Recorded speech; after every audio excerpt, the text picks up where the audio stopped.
I'll look at my publisher over there and say, should I talk about this, or maybe they'll take out their checkbooks. We need all the help we can get.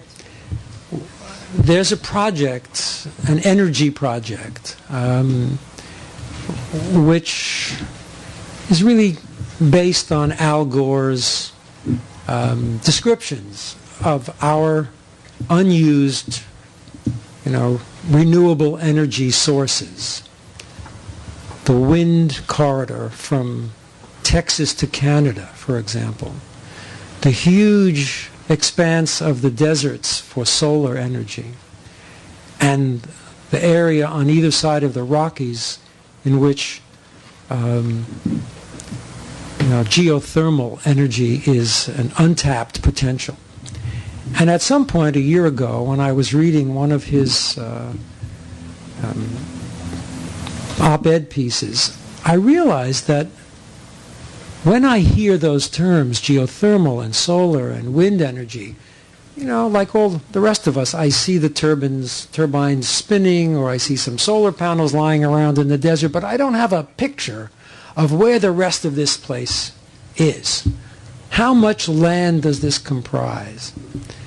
And so I decided that that would be something worth investigating, and creating an FSA-like team to go out and photograph in these lands and make the document in the same way that those photographers, O'Sullivan and Jackson and the rest, did in the 1870s, because their energies turned the government around and allowed the government to understand the huge wealth that America had, and finally tap that wealth and make us the power that we became at the beginning of the 20th century.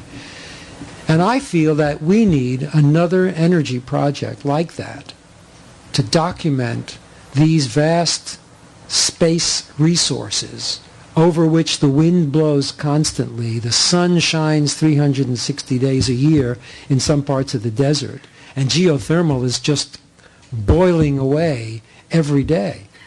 And someone has to go out and do this. And so I founded a project called VERDI, as in the composer, and it stands for Vital Energy Resource Documentation Initiative.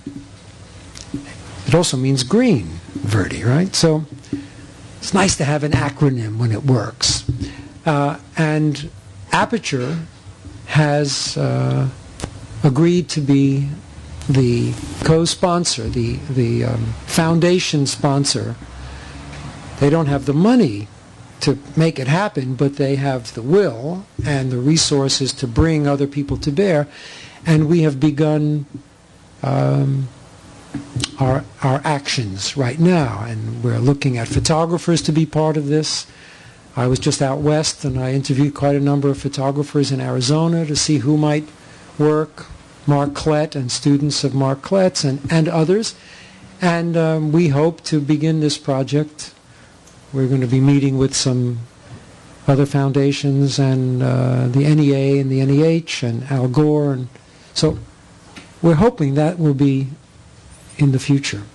And that's another aspect of my wish to be useful in some way. Can someone tell me the time? I was told to at a certain moment. What? Two more questions. Okay. Yeah. Well, you asked a question already. I know. Oh, you know? Okay, but you're the only hand in the. You're the only game in town.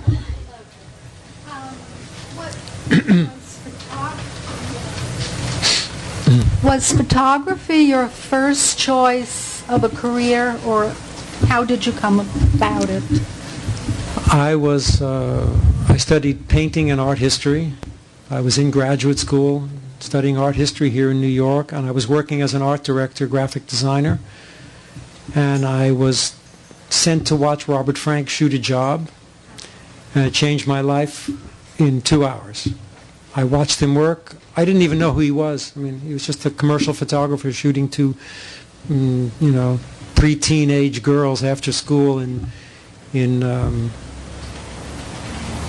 Stuyvesant Town.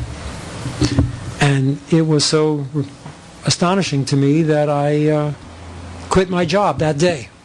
I borrowed a camera, I went out on the street, 1962, and I haven't been back working in an office since.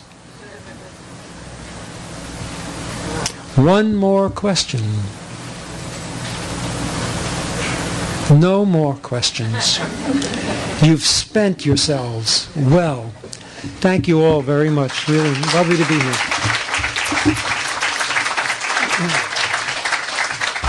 Thank you all for coming tonight. Thank you to Joel Meyerowitz. He's going to stick around and sign copies of his book for you.